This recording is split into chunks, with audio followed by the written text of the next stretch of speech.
Hello everyone, welcome back to our YouTube channel physics tool. आप लोगों का हमारे इस चैनल में बहुत बहुत स्वागत है। और आज मैं ललिता आनंद प्रकाश आप लोगों के लिए एक नया टॉपिक लेके आई हूँ। जो पिछली वीडियो में हमारा पिछला एक टॉपिक था व्यक्तित्व, जो हम पढ़ रहे थे, उसके कारण प्रकार सब कुछ हमने कंप्लीट कर लिया है। अगर ना देखा हो तो आप शुरुआत से देख करके और पूरे वीडियोस देख सकते हैं, जिसमें हमने व्यक्तित्व यानी पर्सनैलिटी जो टॉपिक था उसको कंप्लीट कर लिया है। अब इसी यूनिट के अंदर गाइस हमारा जो नया टॉपिक है वो है बुद्धि, इंटेलिजेंस, इसी के अंतर्गत आता है। और आपको लास्ट में साइकोलॉजी की सारी क्लासेस खत्म होने के बाद लास्ट में मैं आपको बताऊंगी कि किस यूनिट से कितने कितने नंबर के क्वेश्चंस आते हैं और कौन सी यूनिट जो है मोस्ट इम्पोर्टेंट है हमारे लिए। और इसके अंत में मैं आपको ये भी बता दूं कि इसके टॉपिक के ख़त्म होने के बाद में आपके लिए मैं एमसीक्यू टाइप में क्वेश्चंस लेके आऊँगी। अगर एमसीक्यू टाइप में ना भी लाऊं तो कहने का अर्थ है कि क्वेश्चन बैंक आपके लिए तैयार करूँगी, जिससे आपको फ़ायदा हो सके रीट की तैयारी के लिए। तो आइए आज हम शुरू करते हैं अपना नया टॉपिक बुद्धि, इंटेलिजेंस। लेकिन इस टॉपिक में हम कुछ भी शुरू करने से पहले एक पहला बिंदु बुद्धि का मापन शुरू करें। क्यों? क्योंकि गाइस बुद्धि का मापन आपको बुद्धि जो टॉपिक है इसमें सबसे पहले पढ़ना ज़रूरी है। वो इसलिए क्योंकि जब तक आप बुद्धि के मापन को नहीं पढ़ेंगे तो आगे की चीज़ें जो है वो सही से कॉन्सेप्ट में नहीं आएंगी। इसके अंतर्गत हम लोग परिभाषाएं और बुद्धि के सिद्धांत किस किसने दिए वो इसके अंतर्गत पढ़ेंगे। लेकिन उससे पहले आज हम सबसे पहले शुरू करेंगे बुद्धि का मापन। तो आइए शुरू करते हैं आज का हमारा नया टॉपिक, जिसमें पहला पॉइंट है हमारा बुद्धि का मापन।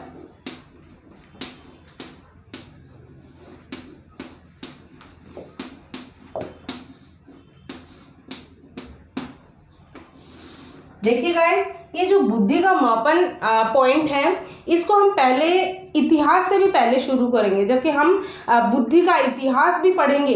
लेकिन इतिहास से पहले एक बार मापन आपको समझ में आना ज़रूरी है। उसके बाद हम आने वाले टॉपिक को या आगे जो टॉपिक पढ़ेंगे उनको क्लियर करेंगे। तो सबसे पहले है बुद्धि का मापन। गाइस, बुद्धि क्या होती है, इंटेलिजेंस क्या होती है? ये एक प्रकार का ऐसा कारक है जिसके द्वारा व्यक्ति का व्यक्तित्व बनता है। कहने का अर्थ है व्यक्तित्व निर्माण में बुद्धि बहुत ही महत्वपूर्ण कारक है। बुद्धि की कमी या बुद्धि की अधिकता के कारण क्या होता है कि किसी भी व्यक्ति को हम छोटा बड़ा या अलग कारक दे करके उनको संबोधन करते हैं या संबोधित करते हैं। देखिए गाइस, अगर कोई 20 साल का लड़का है, कोई व्यक्ति है 20 साल का, और उसमें जो बुद्धिमत्ता है वो थोड़ी सी कम है, यानी कि उसमें थोड़ी सी सोचन शक्ति कम है, उसकी बुद्धि का विकास कम हुआ है, तो कोई भी हम काम बोलते हैं तो उसको मंद गति से करता है या 10 बार पूछता है उसके बाद करता है। और एक ऐसा व्यक्ति जो 18 वर्ष का है और वो उसी काम को एक बार कहने पे जल्दी भी कर लेता है और बार बार उसको समझाने की जरूरत भी नहीं पड़ती। तो आप इनकी आयु में भी अंतर देख रहे हैं कि 18 वर्ष का और 20 वर्ष का दोनों एक ही काम को एक धीरे से कर रहा है जो कि उससे बड़ा है उम्र में, और एक जल्दी कर रहा है। तो ये गाइस बुद्धि के कारण है। किसी में बुद्धि अधिक विकसित हो जाती है, किसी में कम विकसित हो जाती है। और ये एक ऐसा कारक है, अगर हम इसको बार बार घिसेंगे तो ये उज्जवल होकर के सोने की तरह निखरती है। यानी मस्तिष्क को हमेशा चलाते रहने चाहिए और इसको निरंतर उपयोग से हमारी खुद की बुद्धिमत्ता बढ़ती है। तो बुद्धि को गाइस केवल 2 कारकों द्वारा ही मापा जा सकता है, या हम बोलेंगे कि दुनिया में जो भी चीजें हैं उन सभी चीजों का मापन 2 ही कारकों से कर सकते हैं, 2 ही विधि से कर सकते हैं। सबसे पहली विधि होती है, इसमें लिख देती हूं मैं, किसी भी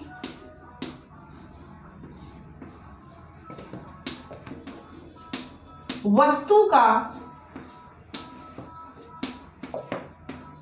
मापन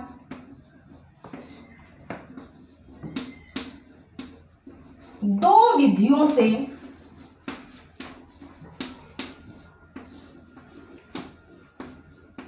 किया जाता है।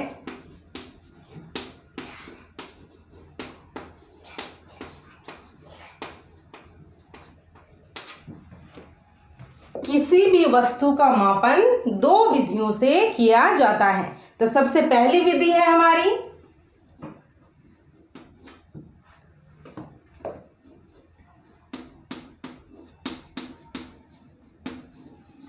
मात्रात्मक।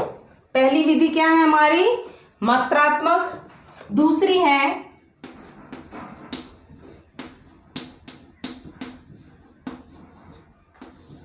गुणात्मक। अब देखिए, ये जो मात्रात्मक है इसको बोलेंगे हम क्वांटिटेटिव। क्या बोलेंगे इसको? क्वांटिटेटिव। और जो गुणात्मक है इसको बोलेंगे क्वालिटेटिव।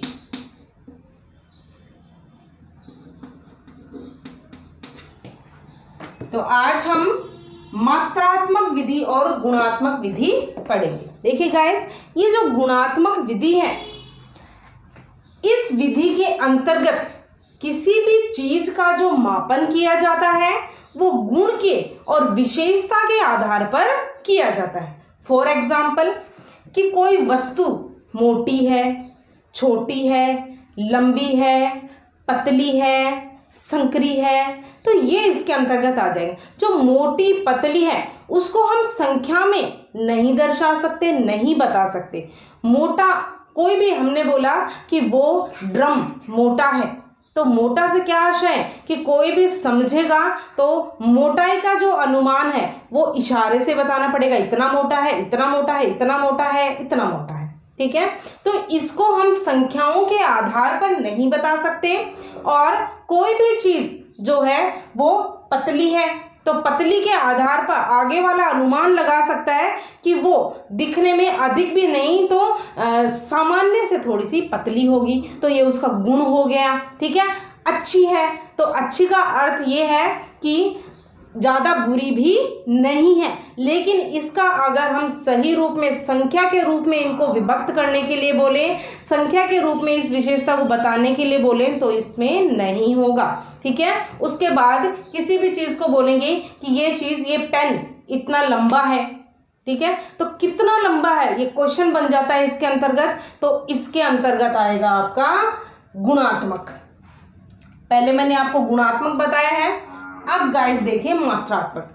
मात्रात्मक में दो विधियां आती हैं। मात्रात्मक की कितनी विधियां आती हैं? दो विधियां आती हैं। सबसे पहली होती है खंडित, जिसको डिस्क्रीट कहते हैं, और दूसरी होती है निरंतर, जिसको हम क्या बोलते हैं? निरंतर को क्या बोलते हैं? इसको एकदम जो शुरुआत से लेकर के अंत तक चली जा रही है।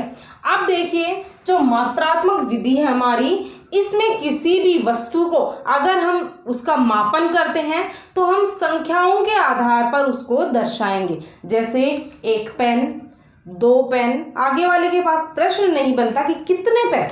ठीक है, और इसमें हम क्या बताए थे? अच्छा पेन, कितना अच्छा पेन, इसमें क्वेश्चन बन जाता है। और मात्रात्मक में क्या होगा? मात्रात्मक में होगा एक पेन, दो पेन, एक आदमी, 15 आदमी, 16 आदमी, ये इसके अंतर्गत आ जाएगा।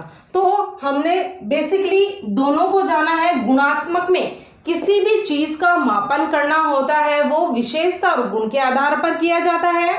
और मात्रात्मक जो है, मात्रात्मक में दो प्रकार आते हैं, एक आता है खंडित और एक आता है निरंतर। ठीक है, अब देखिए, सबसे पहले हम गुणात्मक पढ़ेंगे, क्योंकि जो मात्रात्मक है ये दो भागों में विभाजित होगा, तो इसको हमें थोड़ा ब्रीफली पढ़ना होगा। तो सबसे पहले हम गुणात्मक को पढ़ लेते हैं। आप देखिए,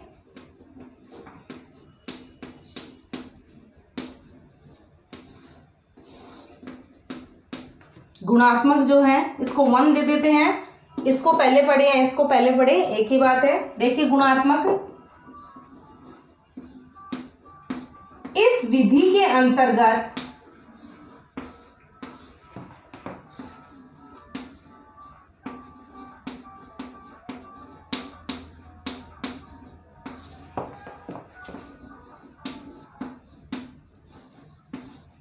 किसी भी वस्तु का मापन,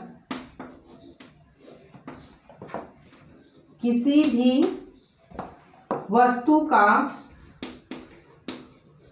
मापन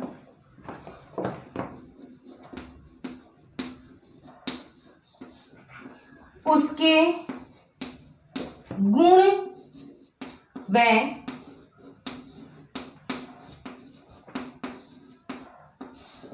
विशेषता के आधार पर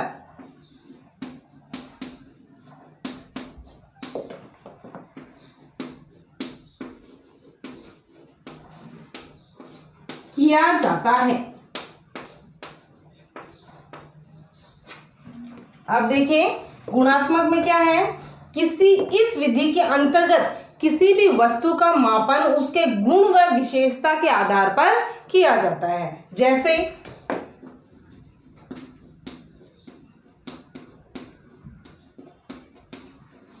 छोटा,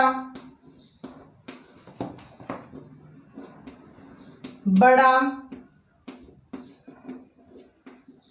अच्छा,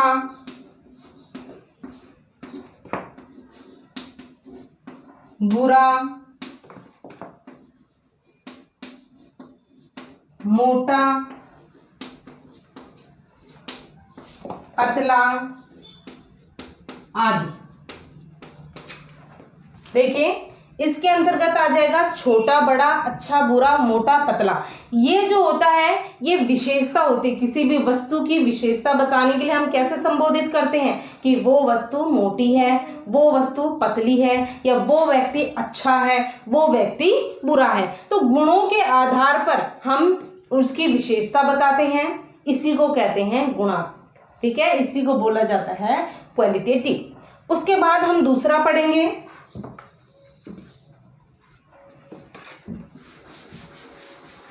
दूसरा हम मात्रात्मक पढ़ेंगे। इसको गाइस हम दूसरे नंबर पे इसलिए पढ़ रहे हैं क्योंकि इसका विभाजन है, तो इसको थोड़ा सा हमें ब्रीफली समझना होगा। ये भी मिटा देती हूं आपको। अब देखिए जो दूसरी विधि है वो है मात्रात्मक।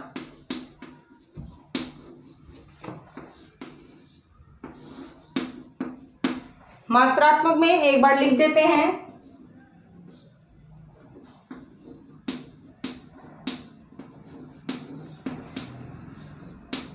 इस विधि के अंतर्गत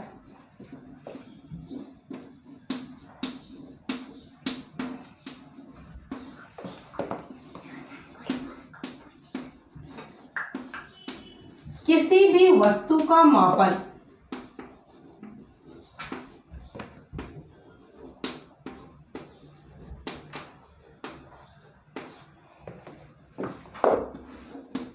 संख्याओं के आधार पर किया जाता है।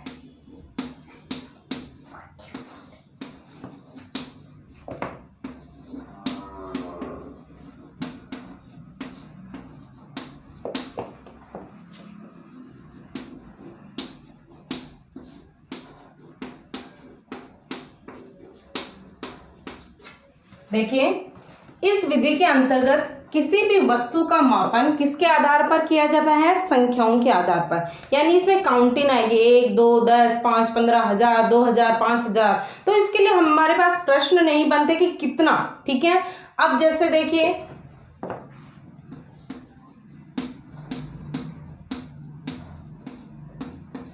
जैसे 1, 8, 5.6 आदि। इसमें आप देख रहे हैं संख्या हमारे पास ये है 1, ये है 8 और ये खंडित रूप में है। अब देखिए कि मात्रात्मक को 2 भागों में विभाजित किया गया है।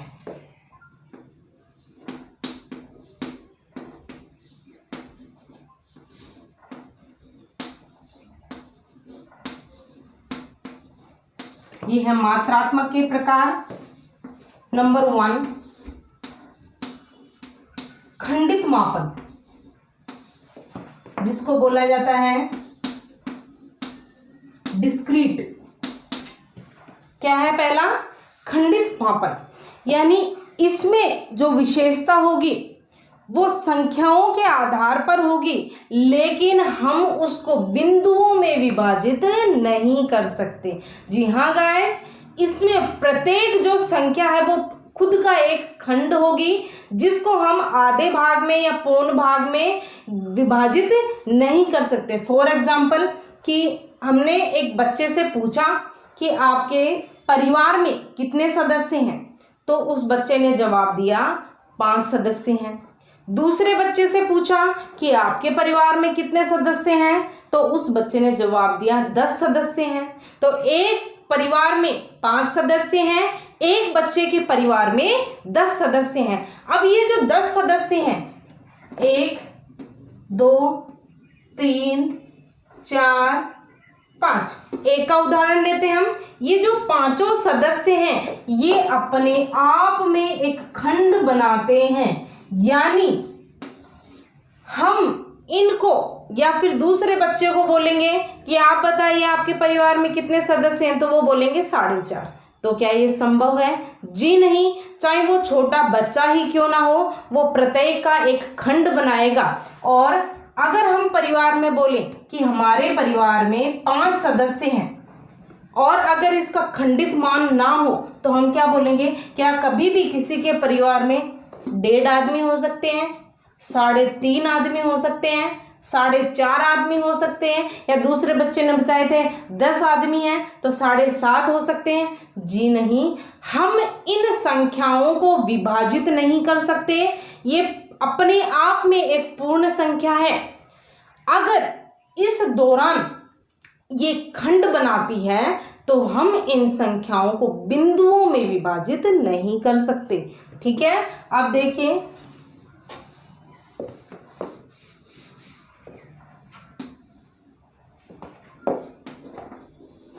इसके अंतर्गत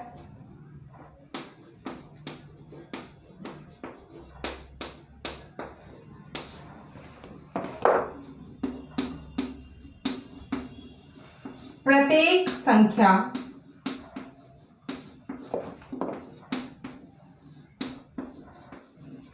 एक खंड के रूप में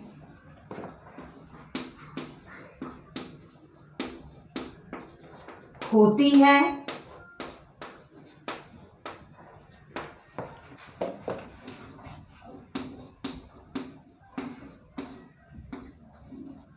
जिसे विभाजित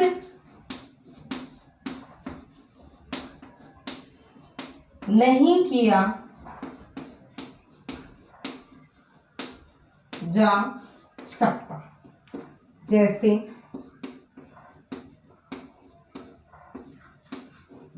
एक व्यक्ति,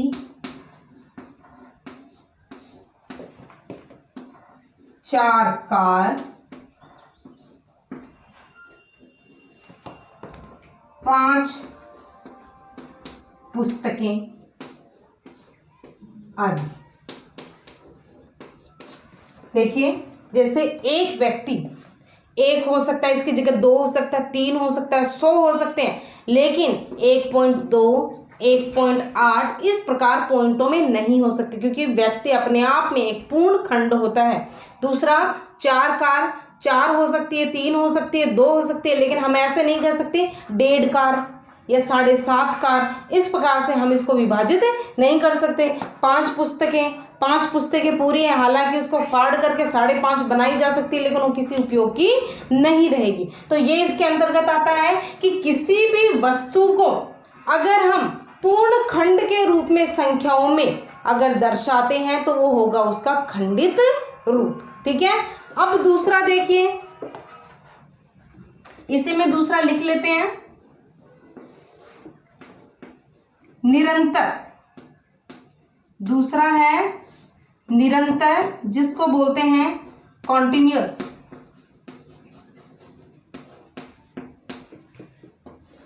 अब जो निरंतर प्रकार है इसको हम संख्याओं में और बिंदुओं में भी दर्शा सकते हैं। फॉर एग्जाम्पल, पहले लिख लें इसको। इसके अंतर्गत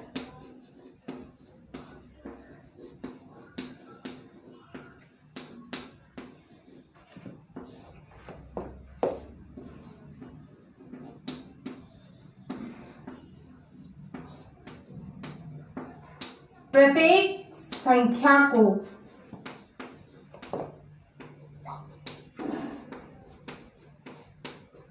छोटे से छोटे रूप में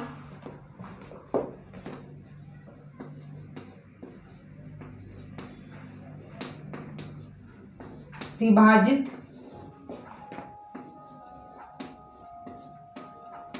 कर सकते हैं।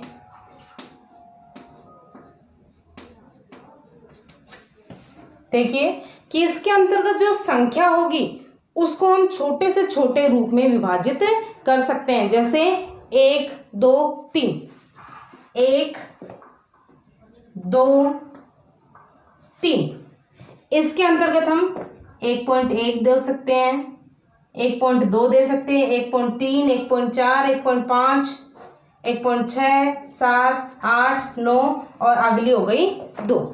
फिर 2.1, 2.2, 2.3, 2.4, 2.5, 2.6, 7, 8, 9, आगे वाली हो गई 3। यानी इसमें प्रत्येक संख्या को हम उपविभाजित भी कर सकते हैं। फॉर एग्जाम्पल मैंने आपको बोला 2 इंच की लाइन खींची या 2 सेंटीमीटर की लाइन खींची, तो आपने सीधे 2 सेंटीमीटर की खींच दी। अब मैंने आपको बोला कि 2.8 की खींचिए, तो आप क्या करेंगे, 2 पॉइंट लेकर के और जो छोटे छोटे साइन होते हैं ऐसे, ये स्केल है, 2 3 4 5 में बड़ी होती है, फिर 6 7 8 9 10, 1 2 3 4 5 में बड़ी होती है, 6 7 8 9 10। अब देखिए ये 1 है, 2 3, ये सेंटीमीटर है। अब हम क्या करेंगे, इनको संख्याओं में उपविभाजित भी कर सकते हैं। मैं आपसे बोलूं 2.4 की लाइन खींचिए, तो आप क्या कर सकते हैं, 2 और फिर इसके खंड में ले लेंगे, 1 2 3 4, आप यहां तक लाइन खींच देंगे।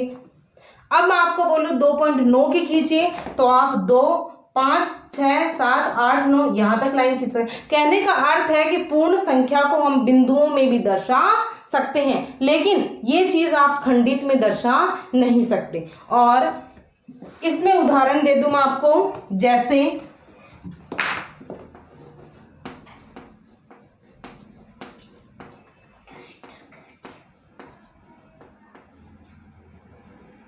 रुपए, रुपए को हम विभाजित कर सकते हैं।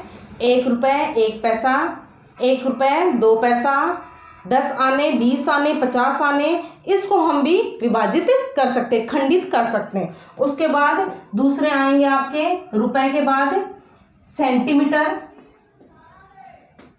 मीटर आदि। अब देखिए आपको पता चल गया कि बुद्धि के मापन के अंतर्गत जो मात्रात्मक विधि है इसके 2 भाग हैं, खंडित और निरंतर।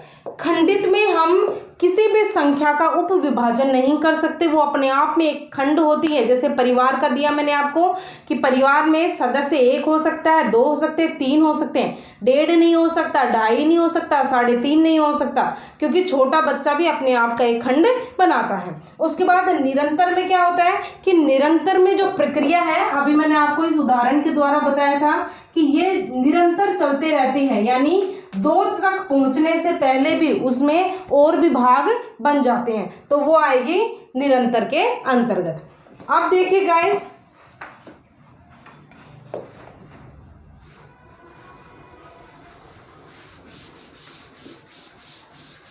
ये जो बुद्धि है, इस बुद्धि को किसके द्वारा मापा जाता है?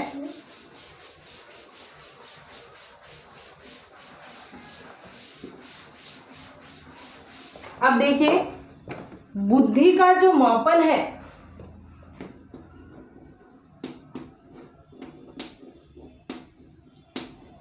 बुद्धि को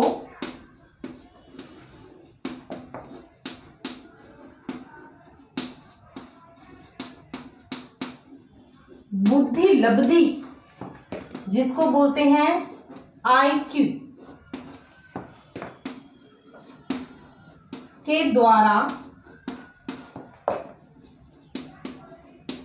मापा जाता है। देखिए, बुद्धि का मापन बुद्धि लब्धि के द्वारा किया जाता है, यानी आईक्यू। आईक्यू क्या होता है? Intelligence quotient. क्या होता है? Intelligence quotient. किसी भी व्यक्ति की अगर हमें बुद्धि मापनी है तो हम बुद्धि लब्धि का उपयोग करेंगे। और सबसे पहले गाइस, ये जो बुद्धि लब्धि है, बुद्धि लब्धि के कॉन्सेप्ट को स्टर्न ने दिया था। जी हाँ, ये बहुत इंपॉर्टेंट क्वेश्चन है। एक तो बुद्धि लब्धि और एक बुद्धि लब्धि को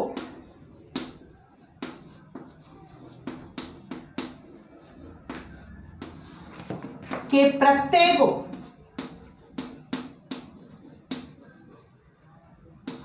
प्रत्यय यानी कॉन्सेप्ट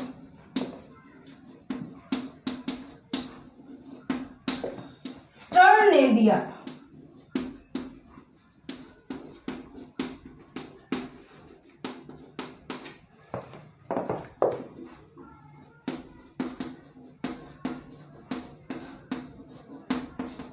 ये क्वेश्चन बनता है आपका, दो क्वेश्चन बनते हैं कि बुद्धि का मापन किसके द्वारा किया जाता है? तो बुद्धि लब्धि के द्वारा जो किया जाता है, आईक्यू के द्वारा किया जाता है। और ये जो बुद्धि लब्धि है, इस बुद्धि लब्धि का जो कॉन्सेप्ट है वो किसने दिया था? तो बुद्धि लब्धि का जो कॉन्सेप्ट है वो स्टर्न ने दिया था। अब देखिए कि बुद्धि लब्धि क्या होती है और इसका मापन किस प्रकार से किया जाता है।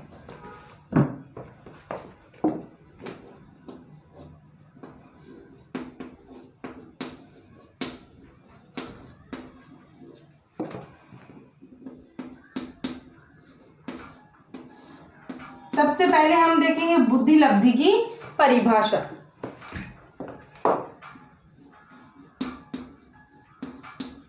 यह है मानसिक आयु और वास्तविक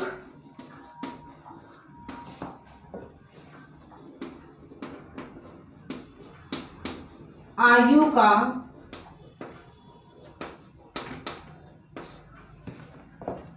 अनुपात ही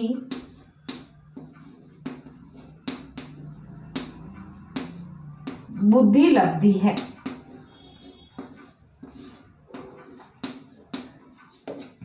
देखिए, बुद्धि लब्धि क्या है? मानसिक आयु और वास्तविक आयु का अनुपात, यानी एक फॉर्मूला है इसका, IQ बराबर MA/CA गुणा में 100। ये बुद्धि मापने का सूत्र है जिसमें MA है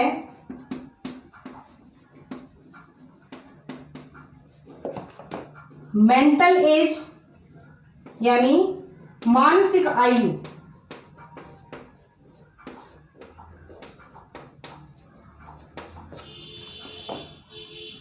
CA है क्रोनोलॉजिकल एज यानी वास्तविक आयु, या हम बोलेंगे आपकी डेट ऑफ बर्थ जो होती है वो इसके अंतर्गत आ सकती है।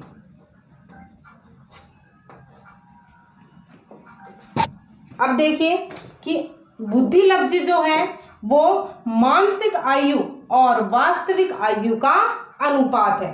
अब देखिए गाइस, ये जो बुद्धि है, ठीक है, इस बुद्धि को या बुद्धि लब्धि को हम किस प्रकार से मानेंगे कि ये एक किस मापन के दौरान आती है? तो ये आएगी मात्रात्मक और खंडित के दौरान, यानी जो बुद्धि लब्धि आती है वो निरंतर मापन के अंतर्गत नहीं आएगी, यानी उपविभाजित नहीं होगी। 120 है किसी की तो 120.5 नहीं हो सकती। ये जो बुद्धि लब्धि होती है ये आती है 50, 60, 70, 80, 90 इस प्रकार से आएगी। लेकिन हम इसका आकलन इस प्रकार से नहीं कर सकते या इस प्रकार से नहीं कर सकते। तो ये जो प्रकार है ये खंडित मापन है। और खंडित किसका भाग है? ये है मात्रात्मक का। अब मात्रात्मक में जो खंडित भाग है इस खंडित भाग के दौरान हम बुद्धि लब्धि को मात्रात्मक और खंडित प्रकार का मानेंगे। ठीक है, अब इसमें जो CA है, ये CA एक मानक अंक का काम करता है। CA किसका काम करता है? मानक अंक का काम करता है। अब गाइस, आज आपने जो पढ़ा, इसके बाद हम कल देखेंगे कि बुद्धि लब्धि को किस प्रकार निकाला जाता है, एक व्यक्ति की वास्तविक आयु और मानसिक आयु क्या होती है, और उसकी बुद्धि लब्धि का किस प्रकार पता लगाया जाता है। आज के लिए हमारे वीडियो में इतना ही, और अंत में मैं आपसे बोलूँगी कि आज का हमारा वीडियो कैसा लगा कमेंट करके प्लीज़ बताते रहिए, और हमारे वीडियो को ज़्यादा से ज़्यादा शेयर, लाइक और सब्सक्राइब करें। और अंत में जय हिंद, जय भारत।